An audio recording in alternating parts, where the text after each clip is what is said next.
Now, before we look at the future, I want to just take a step back and look at what we have seen in the last 1 month. June 4th, results came out.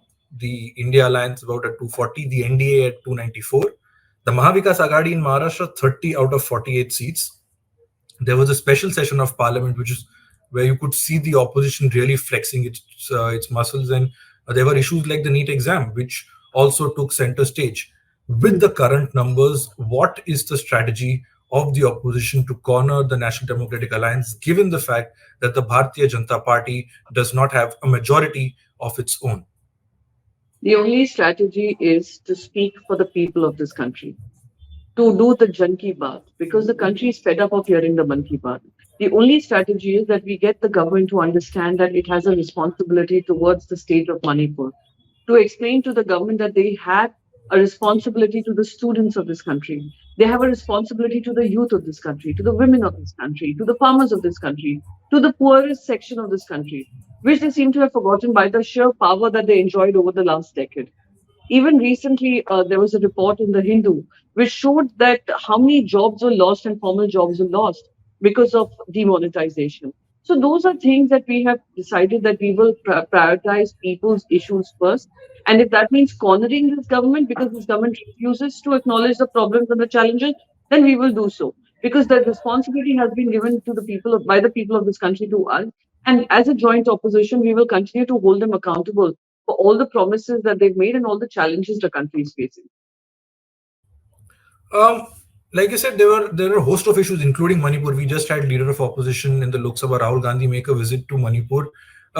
One thing that's been often said about the opposition in the past is when it came to having discussions in the parliament, the opposition just created ruckus and staged a walkout. How do you accept that argument that for a constructive debate to happen in both houses of parliament, in the Lok Sabha and in the Rajya Sabha, the ruckus needs to stop so that the parliament is more productive? You have more concrete discussions where the opposition can really take the government to task. I find the usage of word ruckus unfortunate. I find the usage of word disruption unfortunate. It is not the opposition which wants to disrupt. It's not the opposition which does not want a discussion. It is the government who runs away from a discussion.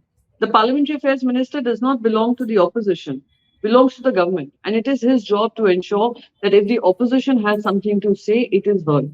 For example, we follow the UK parliamentary model. Are you aware that opposition issues are also prioritized in the government? So some number of days are allocated to the issues that the opposition is bringing to the table in the parliament. And both sides discuss, dissent, argue, and then reach towards a conclusion. Let's not forget the Bharatiya Janata Party enjoyed near majority, Bharatiya Janata Party on its own, in the Lok Sabha.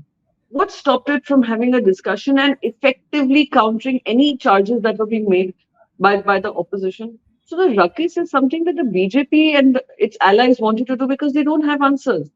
If they really want the parliament to function, it is not the opposition's responsibility. I don't know why it is always made to believe that, oh, it's the opposition which is creating the ruckus.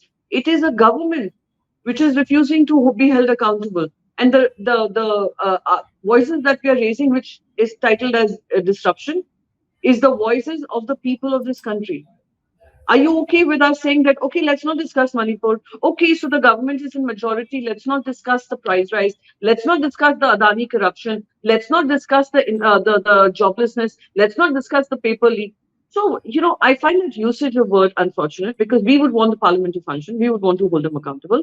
But in this particular scenario, now that we have certain numbers, the government would be obligated to listen to the opposition simply because also BJP is not, it might be the single largest party, but does not have the majority on its own.